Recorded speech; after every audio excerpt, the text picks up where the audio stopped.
হবে না, তখন আমরা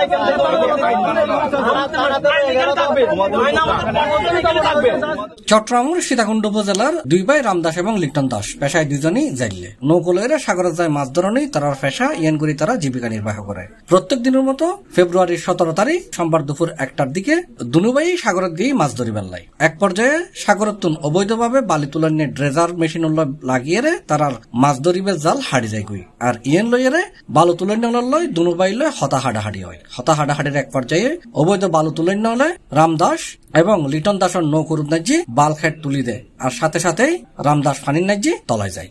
আরেক ভাই লিটন দাসরে অবৈধ বালু কেকু বলে দড়ি লেগে গুই এখন পর্যন্ত তারও খোঁজ পাওয়া যায়।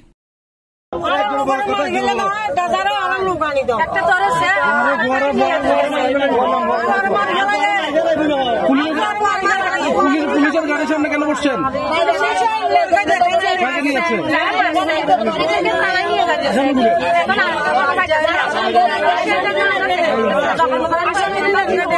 ইন্দি রামদাস নিখোঁজের খবর পাইয়ে ফায়ার সার্ভিস এবং নৌ পুলিশে তারে উদ্ধারের লাই তৎপর হয়, তবে 2 দিন ফারে যাইলে গিয়ে তার এখনো ফানো যায়।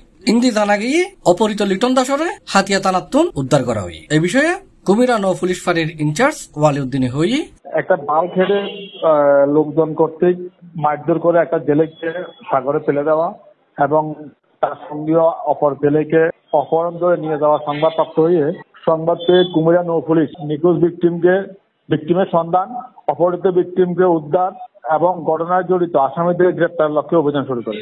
ঘটনার সংঘটনের 4 ঘন্টার মধ্যেই অপহৃত ভিকটিমকে আমরা উদ্ধার করেছি এবং ঘটনা সংগঠনকারী 6 জন আসামিকে গ্রেপ্তার করেছি। তাছাড়াও উক্ত আসামিদের ব্যবহৃত এমবি নাবিল পারহান নামীয় বালকের আমরা আটক করেছি আর নিখোঁজ ভিকটিমকে উদ্ধারের লক্ষ্যে অভিযান চলছে। C+ TV Chittagong.